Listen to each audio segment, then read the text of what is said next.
Well, good to see everyone here. Welcome everyone to the American Club of Hamburg on Zoom. We're holding this event on Zoom so that we can have these two prior speakers that we've had join us again, and this time in tandem. Just a little over a week, the US midterms will be held in the US, and that will determine a lot of the fate of the Senate, the House, and whether President Joe Biden and his party will maintain their narrow majorities in both the houses, and also a lot of interesting local races. There are a lot of issues on the table for the midterms right now. Inflation is a big topic, energy prices, of course, abortion, the war in Ukraine, and the slate of the MAGA Republicans, who are many of them are election deniers. Gerrymandering is always a big topic, so it'll be interesting to hear what our speakers have to say on these issues. Voting rights is also something that's in danger. Let me introduce first Joe Walsh. He was a former Republican primary challenger of Donald Trump. He was a former congressman from the state of Illinois. He was a Tea Party libertarian leading radio host. Joe, I think, has also possibly evolved a bit since over the years here. When we had him on last time, he had just released his book called Fuck Silence, calling Trump out for the cultish, moronic, authoritarian con man he is. That was a very nice title. And we have Mo Davis. Mo Davis is a retired Air Force colonel. He made headlines back in 2007 as the chief prosecutor for terrorism trials at Guantanamo Bay, because he challenged the Bush administration by refusing an order to obtain evidence, testimonies through torture, such as waterboarding, etc., which he believed was illegal and immoral. That was quite a stand to take at the time, of course, during the Bush administration.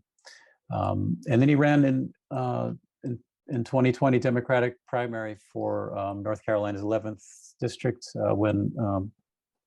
with a seat that was vacated when Trump's chief of staff went to Washington, and he ran that time against Madison Cawthorn. And it was an overwhelmingly red district, but Mo had a good run at it and came pretty close. So great to have you both here. Welcome, gentlemen. Thank you. Great to be here. Yeah, thanks for having me back. And I understand from Joe said that you two have met before. You know each other? I'm trying to think. At least on screen, or I think at least electronically. Electronically. We've never met. I'm a big fan of Mo's, and I so wanted him to win last time and beat Madison Cawthorn and go to Congress. Now, that's quite a thing to say, coming originally as a Tea Party Republican. Tell us about your journey, Joe.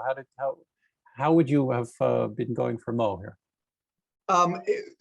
Easy. Look, yes, I still identify as a Tea Party limited government conservative. I just oppose what this Republican Party is. I used to be a Republican my whole life. I left 2.5 years ago after I ended my Don Quixote primary challenge against Trump. This Republican Party is no longer a conservative party. It's an authoritarian embracing cult.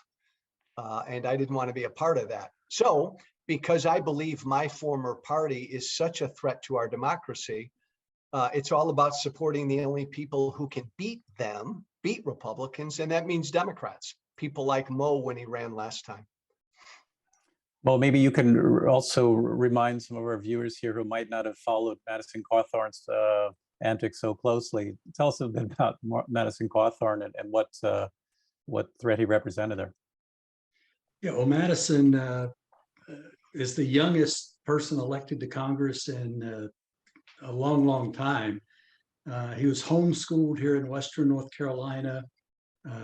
Unfortunately, he was injured in an automobile accident during spring break down in Florida, and is paralyzed from the waist down and in a wheelchair.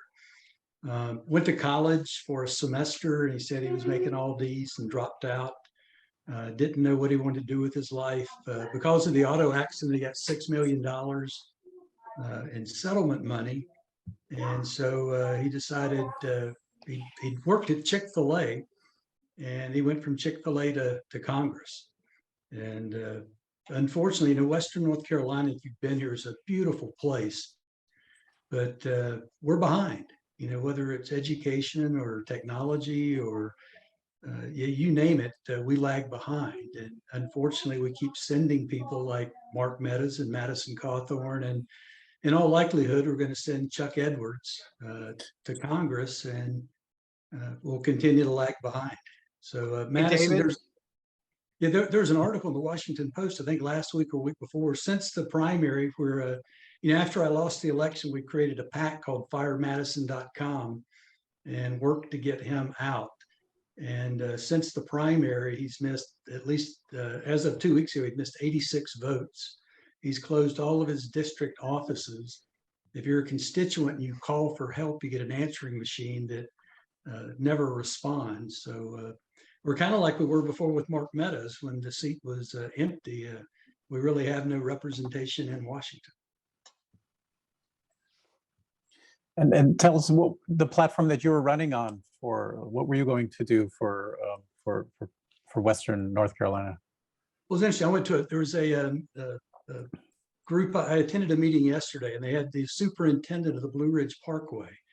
She's the first female superintendent in the history of the Parkway. And I was telling her I had talked with some of the Democratic leadership.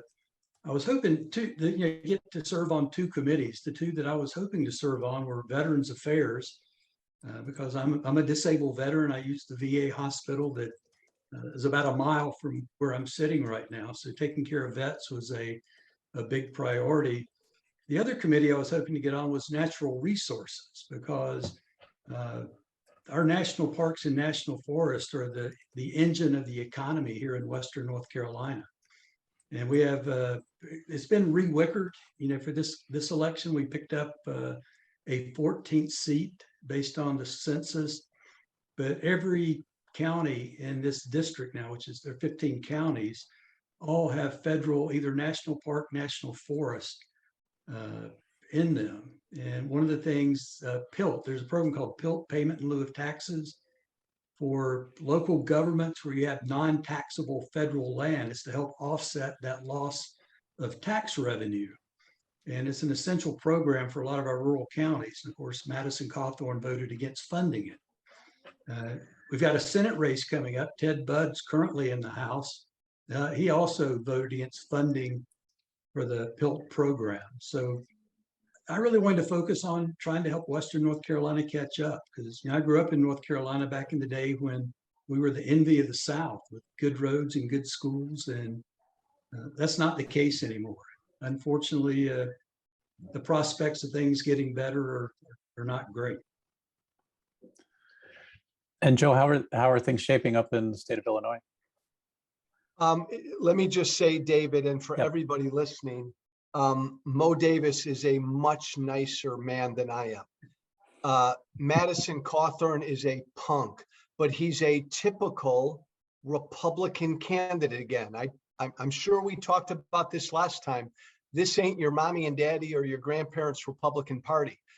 This is Donald Trump's party. It remains that way. And people like Madison Cawthorn and Mark Meadows, most of these Republicans elected have to worship Trump. And most of the Republicans on the ballot right now in the United States of America are election deniers. You hear that phrase, but what does that mean? That means that these Republicans no longer believe the results of an election here in America. We've got a lot of Republican candidates right now who have refused to say that they'll accept the results of the election if they lose in 2 weeks. So when me and a lot of other people talk about how my former party is a threat to our democracy, elections are like the heartbeat of a democracy. And if you kill our elections, the democracy dies. And this is where we're at right now.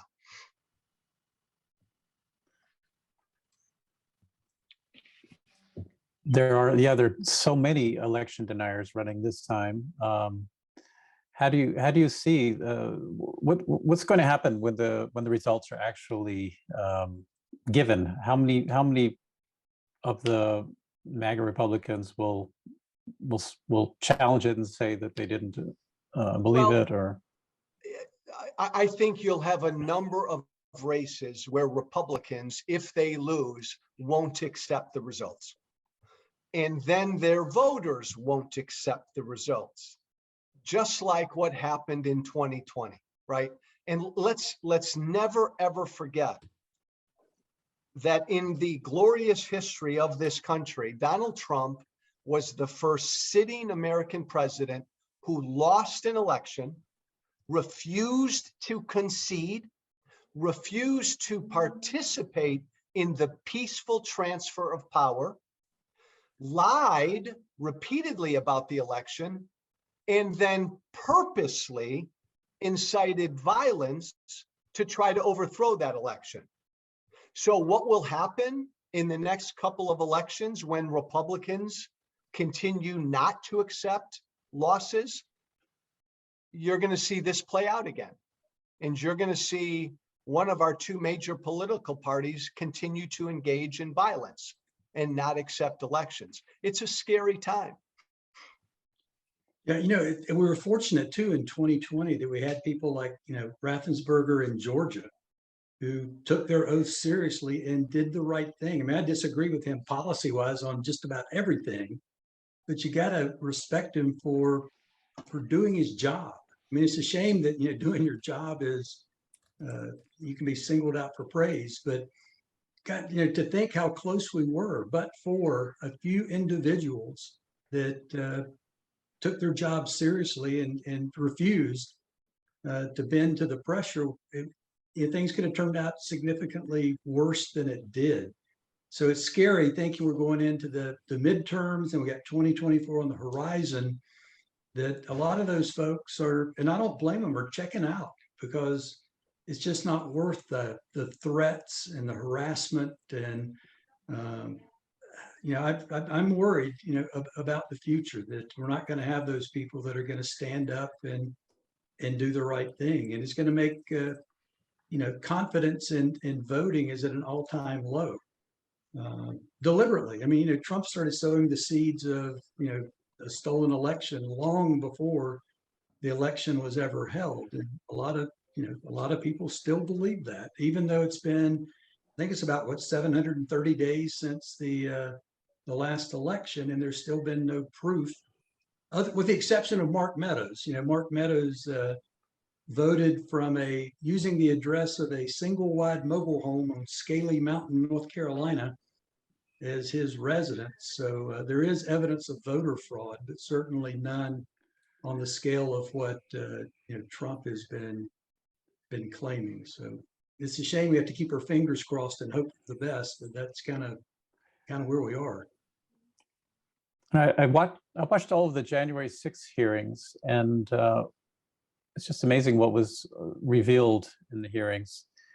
Did the Democrats blow it by not subpoenaing Trump and Pence at the very beginning so that we would have had time to work through the courts, and by now we would have heard from them? I would go ahead, Mo. Okay, I think Democrats were our own worst enemy. I mean, there are a whole range of things we could talk about, like messaging, that we're just horrible at. I think on the January 6th committee, my regret is they didn't move faster. I think the way they did it, laying out the case and then subpoenaing Trump, I think was the right way to do it, because the country got to see. I mean, folks that don't believe that January 6th was an insurrection, you're not going to change their mind. But I think for a lot of, there still are some rational people out there. And I think for them to be able to see the case laid out, I think it changed some minds, not as many as it should have. And again, I have, you mentioned Guantanamo, and I fought the Bush Cheney administration. So I've never been a great fan of Liz Cheney, but again, boy, I mean, here's somebody who was willing, did the right thing. As public service, you ought to be willing to lose your job to do the right thing. And that's what she's done. But again, it's a shame that we have to count on a few individuals with the courage to do what's right to try to save us. So I just wish that we're 2 years into it. I wish that they'd moved with a little more haste than they did. But I think they've done a really good job of documenting what happened and presenting it to the American public. Almost 2 years ago, there was a violent attempt to overthrow an American election. Yes, that happened here. And the Democrats in the committee, Mo's right, that committee should have been formed the day after. And there should have been subpoenas the week after. And Trump and Pence and all of these people should have been hauled in front of Congress the month after. And granted, the Republican Party didn't give a damn, but there needed to be a sense of urgency. Because here we are almost 2 years later, and a lot of people no longer care because they never got it or understood it. It's a shame. What about the topic of abortion? It's when the Kansas vote went against everybody's expectations, and I think that was a real wake-up call for the Republicans. Is this topic still going to carry anything, or is it sort of just past its expiration date? The short answer, David, is we'll see. And I want to make one other point about Mo and I.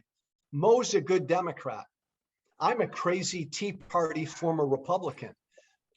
We're at a point in America right now where Mo Davis and Joe Walsh are on the same side. Think about that. We disagree on most policy, but we're trying to save our democracy. On abortion, David, we'll see. Most of the polling and data right now shows that most Americans care about the economy, the price of gas, the price of milk, crime, all of these issues. Even though I'm pro-life, we don't know if young people, especially young women, will be so energized by what the Supreme Court did that they'll come out and vote. I think that's the best kind of Hail Mary scenario for the Democrats. Go ahead, Mo. Yeah, I wish the election had been on July 1st. Because the Supreme Court, as typical, is the end of the term when they put out their big decisions, and folks were fired up in the immediate aftermath of the Dobbs decision. I think it has kind of, with the passage of time, the temperatures, been dialed back a bit, but occasionally it flares up. I don't know if you got to see the debate the other night between John Fetterman and Dr. Oz, where Dr. Oz said that abortion ought to be up to the woman, her doctor, her minister, and the local government.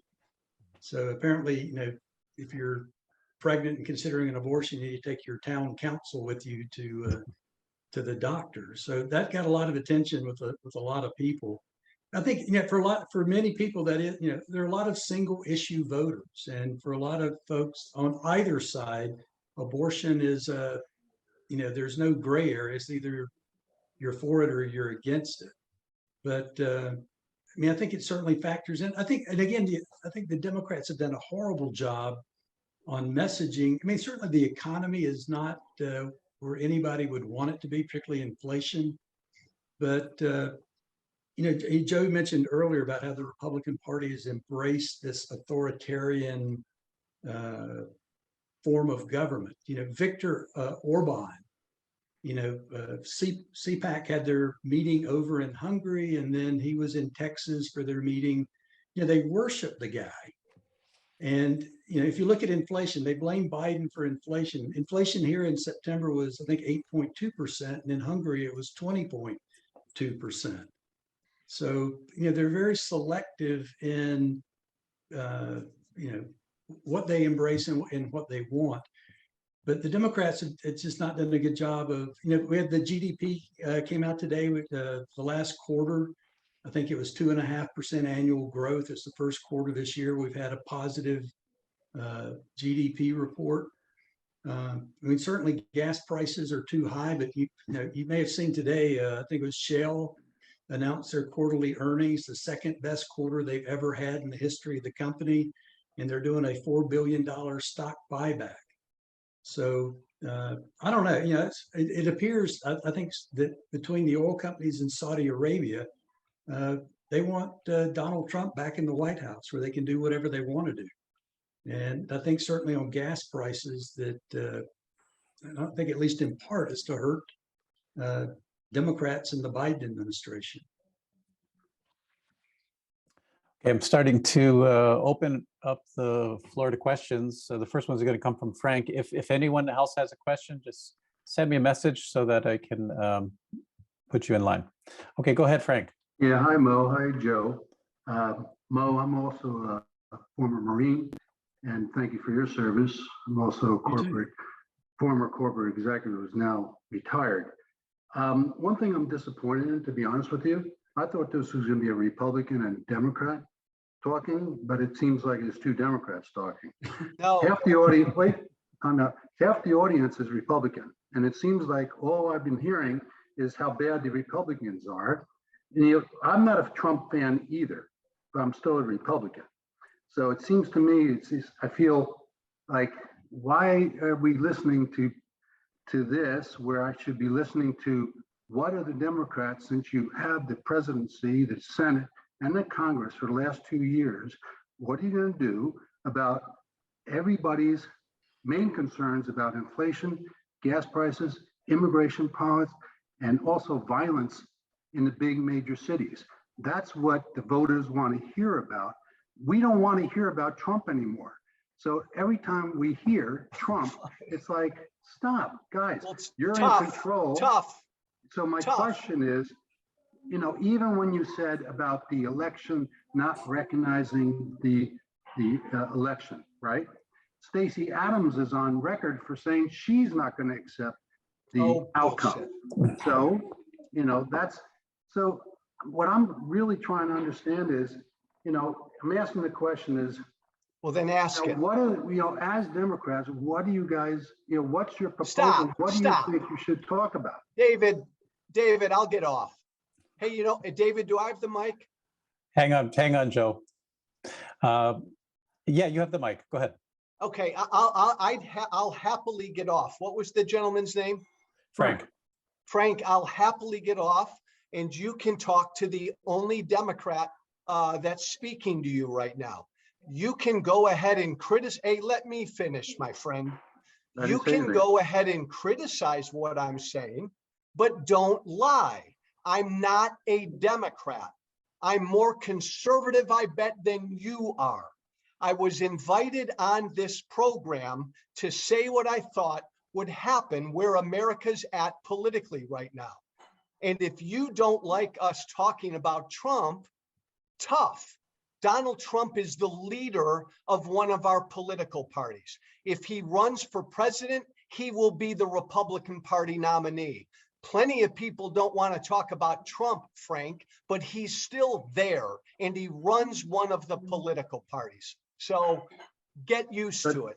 But the midterms are coming up in 2 weeks, right? And the voters want to hear about inflation, gas prices, immigration, violence. That's their main concern. So why are we talking about that? Because if we lose democracy, those things don't matter. And that's the path that we're on. I agree, man. I'd love to get back to the day where Joe and I can disagree about debts and deficits. Sure. But if we lose democracy, that's irrelevant. And it really is, democracy ought to be the number one issue. And I'm glad there are people like Joe and Liz Cheney and Adam Kinzinger and others that are willing to stand up and say, look, those other issues are important, but this is a single issue election. It's on the direction of the country. Do we want to continue being? Go ahead. But Mo, I will actually disagree with you and I'll agree with Frank. Frank, you'll like this better. Thank you. The Democrats are going to win. I'm sorry, the Republicans are going to win the House. and they'll probably win it pretty convincingly. Yeah. Right now, I think there's a better than 50-50 chance Republicans take back the Senate. Right. Because Frank, you're right. The polling shows most Americans care right now about, as I said, the economy, inflation, and crime. Democrats have done a shitty job of talking about or caring about those issues. Right. And Democrats are going to pay a big price for it.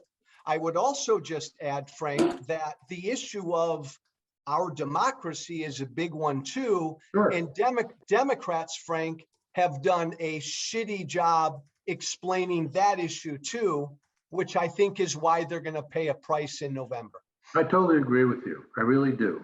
And I just want to, because I just personally, I served my country. I served, I pay taxes. I'm a conservative who's law and order type of guy. And it just seems like we need to get more of that thinking, because my daughters, they work in New York City and they're scared, right? I work in New York City. I wasn't scared for many years. There's so many cities now that people are really scared just to go to work. If you look at Chicago, I mean, it's like a ghost town because nobody's going back to the offices. So because they're scared of the violence. So, that's an issue.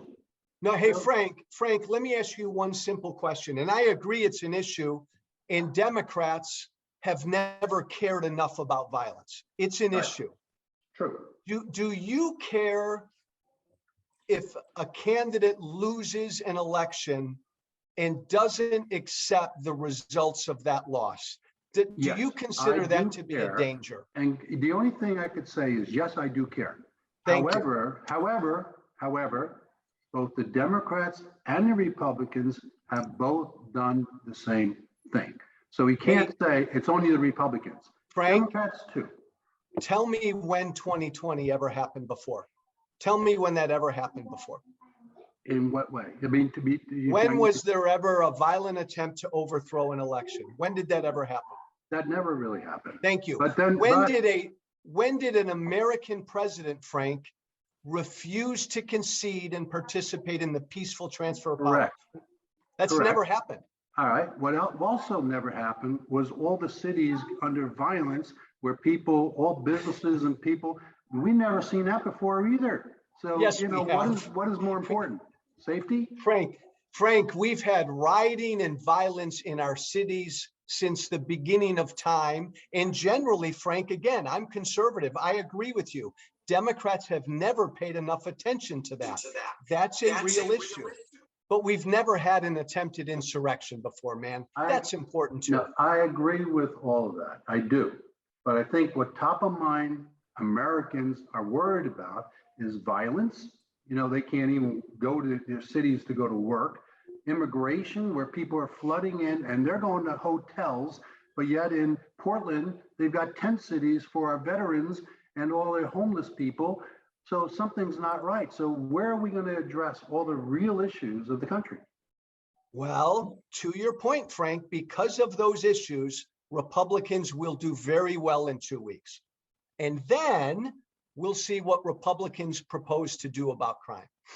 But again, good exchange, man. If you look at the data, though, crime is not like at a historic high. If you look at the murder rate, the 10 states with the highest murder rate, 8 of those are Republican states. It would be 9 if you counted Georgia as a Republican state.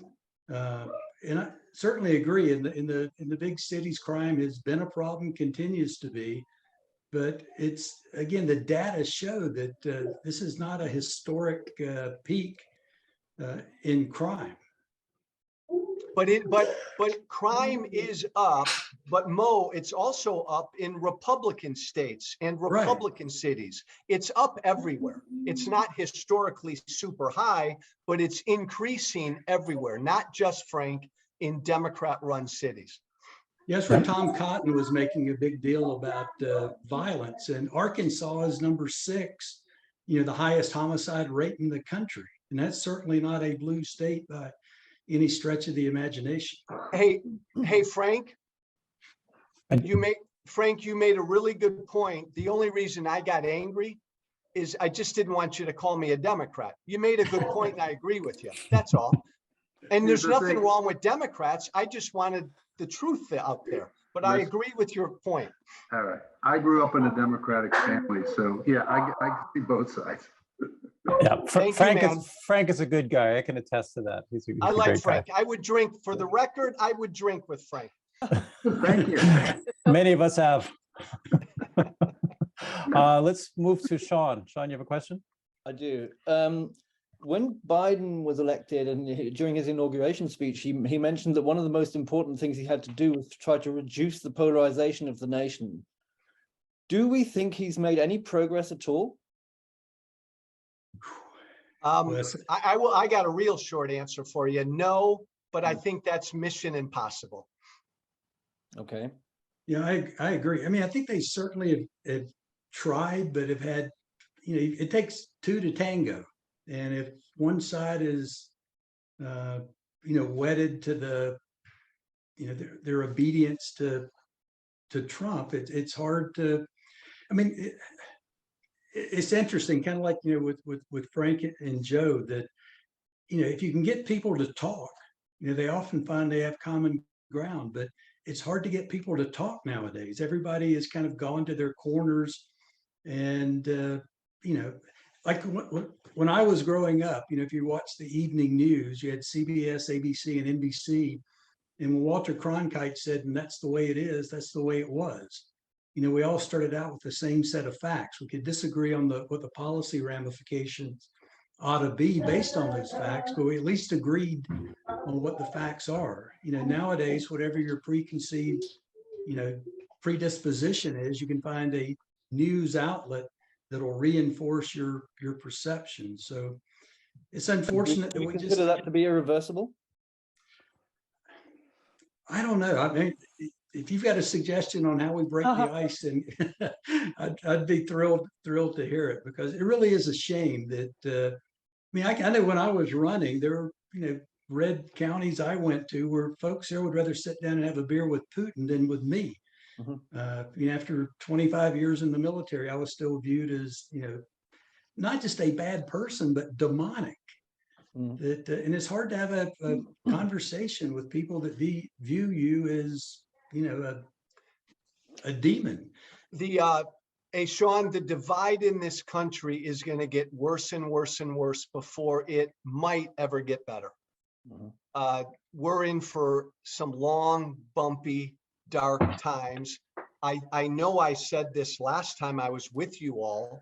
This great 50-state experiment called America, I don't know that we can keep it together. I mean that.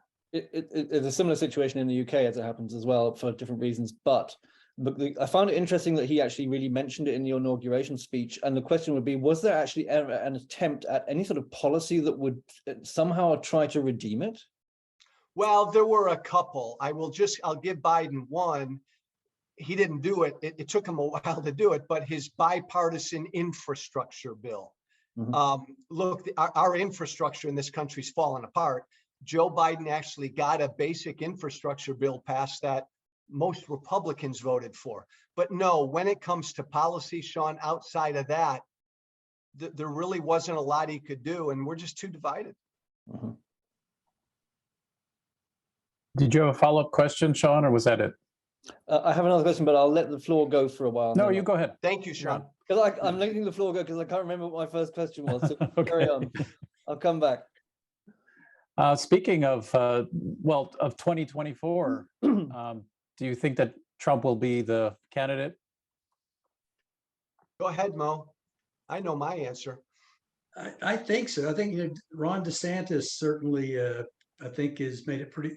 You saw the debate the other night with Charlie Crist, when Crist said, will you tell the people of Florida that you're going to serve, the full 4-year term, and he wouldn't answer the question. So I think certainly DeSantis has interest in running, but I agree with Joe. If Trump, it's his if he wants it. All he's got to do is say, "Hey, I'm running," and it's his. I think what's interesting is on the other side is, here in North Carolina, we really are a purple state. North Carolina went for Trump, and also went for Governor Roy Cooper, who's a Democrat. So, we really are a purple state. And if you saw the, I think it was New York Times or maybe Washington Post had a piece a week or two ago on the top 10. If Biden doesn't run, who are the top 10 Democratic contenders? And number 9 on that list is Roy Cooper from here in North Carolina. And certainly for the Democrats, if you look back in history, Southern governors, Bill Clinton, Jimmy Carter, and for someone like Roy Cooper, who is, won twice by, pretty convincing margins in a state that voted for Trump twice, I wouldn't be disappointed to see him run. If Trump runs, the nomination is his. No Republican will challenge him.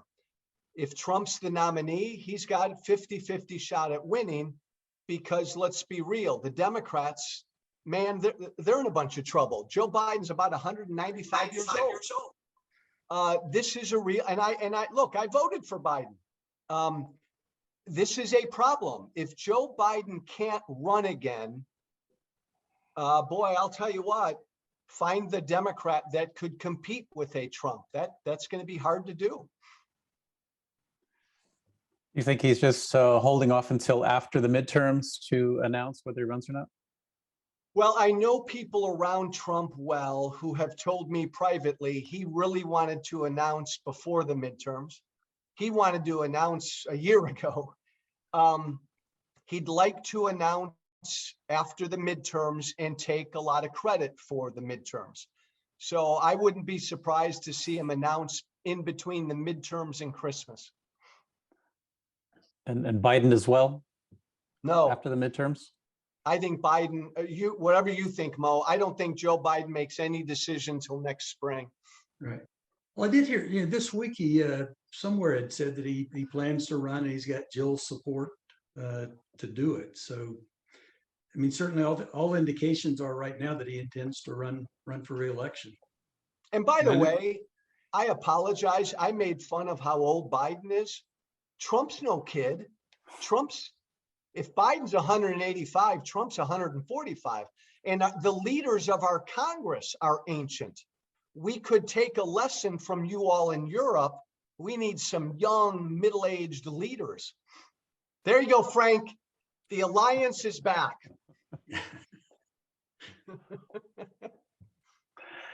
Mo, do you also think that the Senate will go is leaning to the Republicans, and the House? How do you see the results of the midterms? It depends on when you ask me. There are times when I think we've got a really good shot of increasing, and other times where I think we're going to lose it. I don't know. Again, I think here in North Carolina, the Sherry Beasley Ted Budd race was kind of under the radar. It's gotten a good bit of attention here in the last couple of weeks, and a lot of outside money on both sides getting dumped into the race. Folks that supported me in 2020 when the campaign was over and we had money left over, the first thing we did, we created a PAC to get rid of Madison Cawthorn, but the second and third things were supporting John Fetterman and Sherry Beasley. I think Fetterman's stroke certainly came at the worst possible time. I mean, I think he was kind of cruising to a fairly comfortable victory, and it's a really tight race. I was pleased to see this week that Everett Stern was the third party candidate that's on the ballot. He was only polling, I think, about 3%, but he's now withdrawing and encouraging his supporters to vote for Fetterman. But I forgot what the statistic was. Joe may know it. There was, I think it's 538 said if Democrats pick up Pennsylvania, their odds of keeping the Senate's like 77% or something like that. So yeah, I think most of the smart people, political people in America, the Republicans are going to win the House. I don't think there's any question about that. And all of the movement, most of the movement these final few weeks seem to be going in the Republican direction. The only wild card I'd throw out there is this issue of abortion. Young people in America typically don't vote. If that issue energizes young people, then maybe Democrats have a chance, but I don't think so. What do you think is going to happen with the Warnock-Walker race down in Georgia? I think it'll be really, really close and probably go to a runoff.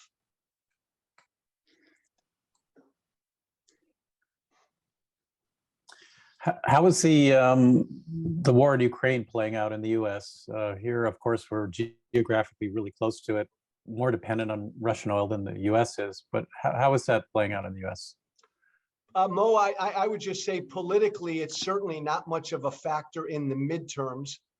I think overall, outside of that wing of the Republican Party that seems to love Putin, most Americans give Biden pretty high marks for how he's handled it.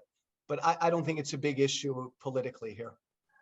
Yeah, I would agree. I don't think it's a top 10 issue, and I agree. I think Biden's done a pretty good job of navigating.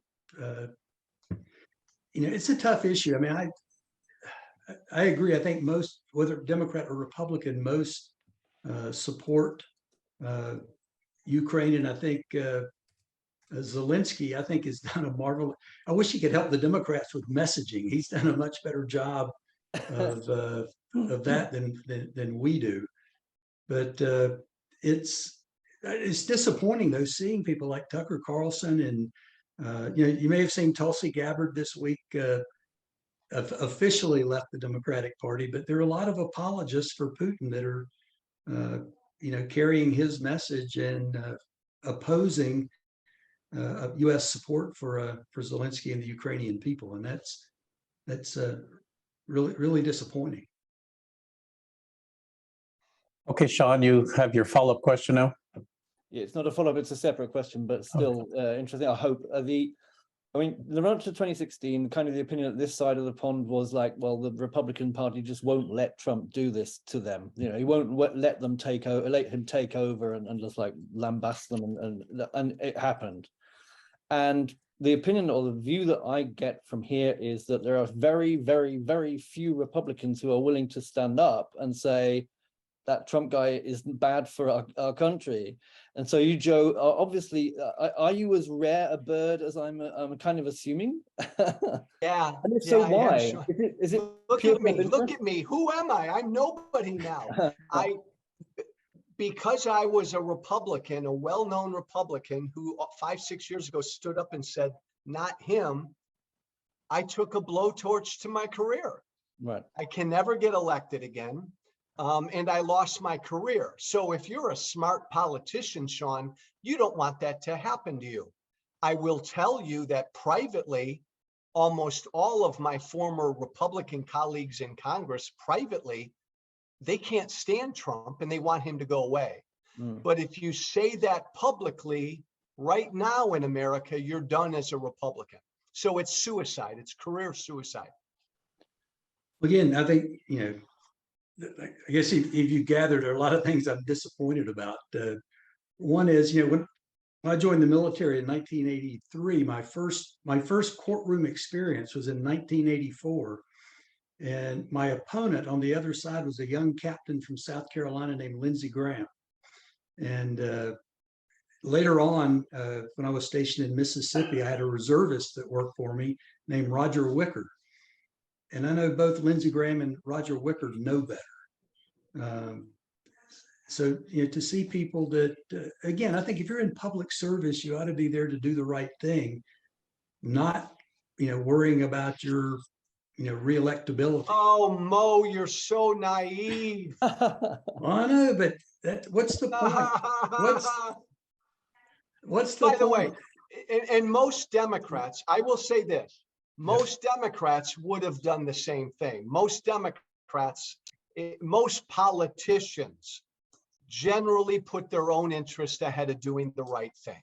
Yeah. And we're certainly seeing that among Republicans now. Of course. Okay, Frank, another question? All right. First of all, Joe, I'll have a drink with you anytime, too. Anytime, Frank. Thank you. All right. Big question for both of you, all right, because this is close to the heart here about abortion. I'm trying to understand, and we talk about it all the time in the family, about why abortion is becoming such a political issue. Okay, now here we are in Germany, okay? And just to let you know, my daughter is pregnant, and she's halfway there. Thank God, first grandchild. Very excited. But here in Germany, right? To me, there's a middle ground to all this. It's not like, well, if you're against abortion, then you must be Republican. If you're for abortion, then you're a Democrat. But I don't see it that way. And a lot of people that I know don't see it that way. Here in Germany, in the first 12 weeks, if you have, you have the decision to have an abortion, especially if it's incest or rape or something. So why is it such a political issue? Why can't there be a middle ground based on conditions, all right, that all people can accept, just like here in most of Europe? I mean, Europe has all accepted the way it is. But here in America, it's a political issue, and it's right for the elections. And I try to understand. I'd be curious about Mo's answer, Frank, because he and I Okay. probably disagree on the issue of abortion.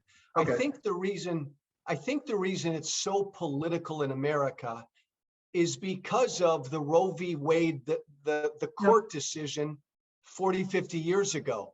Judges decided the issue, Frank, and it Yep. took the issue away from the people. And what we should have done, I mean, we have 50 states here. The people in each state should have fought that issue out politically, and they decide. We should have had this political fight 30, 40 years ago. Okay. But the Supreme Court put off that fight. So now we're going through that political fight now. Okay. Fair enough. Yeah, I agree. I don't think anybody is, has a favorable, I think everybody would like for abortion just not to be an issue. And one of the things I can't, when I was campaigning, I mean, it's one of those issues for a lot of people where that's a make or break. Your answer to that question is, determinative. And if you don't have the right answer, then on either side, you're gonna lose that vote. And to me, it seems like we ought to be able to agree that lessening, the situation where one has to contemplate whether to have an abortion. So if we do a better job of educating people and making contraceptives available, if we could lessen the incidence, it seems like that would be in everyone's interest. But it's interesting, if you go back and look, this hadn't always been a political issue. At one point, the Southern Baptist Convention was pro-choice, but it was a deliberate decision, to make this a political issue. I mean, folks saw it as an opportunity to galvanize a base. And like I said, they've done a very effective job of incentivizing people and motivating people and in making this a hot button issue. And it is unfortunate. I mean, I think everyone would love that it just that no one ever had to make that choice. But boy, some of the, like you saw in Ohio, the 10-year-old girl that was an incest victim that had to go across state lines is just, it's just hard to fathom that something like Frank, that. Frank, most Americans are really reasonable on abortion. Like most Americans think after viability or 15, 20, 30 weeks, whatever it is, there should be restrictions. But most Americans say early on it should be the woman's choice. That's where most Americans are. Most Americans are not unlimited abortions or ban abortion from the moment of conception. Correct. The extremes dominate the debate right now. Yep, you're right. Right on that one. And I wish too, the folks that are, I mean, I understand people that are, anti-abortion, but if you're going to take that position, it seems like you ought to also be committed to, like here in North Carolina, we're one of the few states that hadn't taken Medicaid expansion. So we've got thousands and thousands of people with no health care. We're cutting, we're short on teachers and school bus drivers. And if you're going to take that pro-life stance, it seems like you ought to also be willing to, commit to the things that, from infancy to adulthood are necessary for a person to be set up for success. But remember, last point I'll make, our European friends always need to be reminded that we are 50 separate, distinct states. And so we will have 50 states Frank, you know this, Yep, fighting this out. true. Yep. And you know what? Just my last comment is then why don't we just make it the 50 states individually to, to decide versus the federal or the Supreme Court to decide? Because wouldn't it make it easier? Because then people decide where they want to live or where they want to do. But, to make this federal and Supreme Court, I think that's a big problem because you're never going to have consensus. For the record, I agree with Frank. Let the There you go. record show I agree with Frank on that one. All right, this meeting has The been a alliance success. is solid. Thank you, Joe. Thank you, Frank. I'm a martini drinker, by the way. I'm a tequila drinker. You better have some tequila. Patron it is. Okay, Niels, you have a question? Yeah, actually, my question to both of you is whether you would agree that one of the biggest issues that we are facing actually here, as much as in the US, I'm thinking, is a society problem. And that being that outrage makes it much easier to sell a political agenda and makes it much easier to sell advertising. So isn't that part of the problem? Yeah. Yes. And now TV and social media exasperates all of this. Yeah. Yeah, it really, to me, it's a shame that, I'd love to see, Citizens United, a different, I think, people ask me if I ever think about running again. And anytime I do, I think about all those times. I know you hate getting those phone calls, begging for money.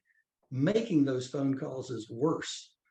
And, so anytime I have any thoughts of running again, I think about all those phone calls I had to make, and I don't want to do that again. But it's a necessity. If you're going to run, you got to raise money. And I don't know what the typical House race. I know when Cawthorn and I ran here in Western North Carolina, I raised 2.3 million, and he raised a little more than that. And that doesn't count the outside money. So there's a whole industry of people that make a living. It's like, if you drive down the road here, there's thousands and thousands of campaign signs.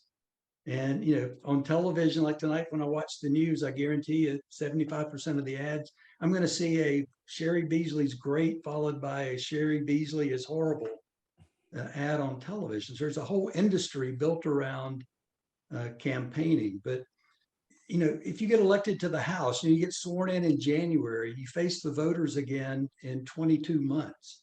So you've got to raise about at least $100,000 a month to be competitive to keep your job. And I don't know about you, but for me, raising $100,000 a month is a job. So to me, it's a real shame that that money has become so critical in the political process. It's not so much about ideas and policy as being able to get your face in front of the voters and persuade them that the other person is a horrible human being. That's true. And I wish too that I think the way we conduct our elections is on both sides you tend to, in the primaries, you pick the extremes. So you get an extreme liberal and an extreme conservative, where I think most of the country is more in the middle. I wish, I think maybe ranked choice voting or some of these other alternatives where we could, get rid of the crazies on both sides and have folks in the middle that I think a majority of the country, because you see it happening, in the primaries, like on abortion, in the primaries, on the Republican side, that was a top of the list, item being, pro-life. And then now that they're in the general, like here in North Carolina, they got named Bo Hines is running. If you go to his website, that topic doesn't even exist anymore. So I wish there was a way that we could get away from this electing from the extremes in the primaries. Yeah, that would be, we need something to come back to the center. Yeah. Niels, you had a follow-up question? Yes, Mo, I understand everything you say. Actually, it makes perfect sense.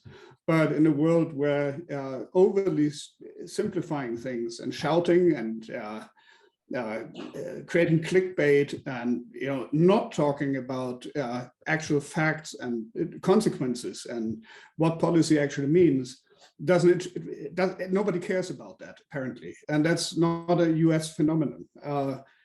How is what you said going to work? How is that possible? I wish I knew the answer. I don't know. I mean, you're right. I mean, most of the ads that you see are not about what I'm going to do, for you. It's about what a horrible person my opponent is. It becomes trying to select the lesser of the two evils. And I think it puts a lot of people off. You just get inundated with these attack ads on both sides that just really put a lot of people off to politics. And there's so many important things we ought to be talking about. Climate change, for instance, Florida's had 5 once in a 1,000-year events in the last 5 years. There's just so many important issues that we ought to be working on rather than yelling at each other and wasting money. Again, like I go back to my race, between the two of us, we spent $5 million. That $5 million could have done a lot of good for people in Western North Carolina that lag behind. But it's just the nature of the beast right now is you got to raise the money and spend it and demonize your opponent and then start the process over again if you want to keep the job. Hey, Niles, it won't change until the American people demand it change, period. Quit with our politicians. Everybody wants to blame our politicians for all this shit. The American people got to get off their ass. Right now, that works, Niles. All the outrage and extreme shit works because the American people reward it. So it's not going to change till the people reward something different. And I don't know that that'll happen for a long, long time. Well, that time is ticking down now. So let's just hear, tell us what's in your future, Joe. Last time we were on, you were talking about maybe starting a new party, or what are you working on these days? Sometime over Christmas, I'm going to spend a week with Frank. That's the only thing I know. My wife and I are going to fly over. Look, I am homeless politically. There she is. Forget about you, Frank. I'll come over for her. Yes. I am homeless politically. I am a crazy conservative who doesn't have a party. I think we're at a point in American history where this two-party thing is broken and something new is going to come along. We're not there yet, but Mo alluded to it, the way we vote, the way we have elections. I think over the next 10 years, you're going to see revolutionary change in this country, and somehow I'll be a part of it. And you, Mo? Yeah, I'm hoping to work. Adam Kinzinger has said that when he's out of office, he's going to try to lead an effort to kind of like we did here in Western North Carolina. Because of gerrymandering, in a lot of districts, you really don't have a choice. Whoever gets the wins the primary wins the general. So he's planning on starting an effort, if you're in one of those districts, to try to rally support behind the most sensible of as we tried to do that here. There was a young lady that ran in the Republican primary, a Navy veteran, very reasonable. Again, she and I disagree on a lot of policy, but she was, when they had during the primary, they had a debate. There were 8 candidates running along with Cawthorn. And at one of the debates, the moderator said, raise your hand. How many of you think what happened on January 6th was an insurrection? And this young lady was the only person that raised her hand. So I would like to see an effort if you're, like where we are. I'm now registered as an unaffiliated voter, not as a Democrat. Because in North Carolina, if you're unaffiliated in the primary, you can vote whichever side you want. And I wanted to vote to get Cawthorn out of office. So I commend Adam Kinzinger on his effort to, regardless of whether you're in a blue district or a red district, if it's a foregone conclusion who's going to win the general election, let's focus on the primary and try to nominate the most sensible of the contenders. So I'd like to try to get behind that effort. Perfect. You can work with Adam Kinzinger. Joe can work with Lynn Cheney. And we have a Yep. good future. Well, the hour is up, so I thank both of you gentlemen and everyone else here for attending. I know it's for Joe and Mo, it's about 2:30 in the afternoon there, so thanks for taking out Where's- part Yeah, of it's your... not fair. I haven't started drinking yet. This I is, was gonna say 2:30, we call that happy hour here in Western North Carolina. hey, David. Yep. Make sure you give my email to Frank. Frank, I'm serious. I want to stay in touch. I'm serious. You'll Thank definitely you. have to come over now with the exchange rate. It makes sense to hang out with Frank and his wife. I mean that. I want to stay in touch. Thank you. So thanks everyone for attending. I just want to remind everyone that on the 7th of November, we have the new Consul General, Jason Chu, for dinner. I think we have just a couple of places left. So sign up if you haven't already. And then Thanksgiving on November 24th, one of the greatest events we have every year. Hope to see you there. Again, just a couple of places left. So if you haven't signed up, do it quickly. Everyone, thank you. Thanks so much, Joe. Thanks so much, Mo, for coming again and being here together. That's a real treat. Thanks for having us. Thanks, Okay, good thanks, luck, everybody. Good and, seeing you, Mo. You too, Hope Joe. everything-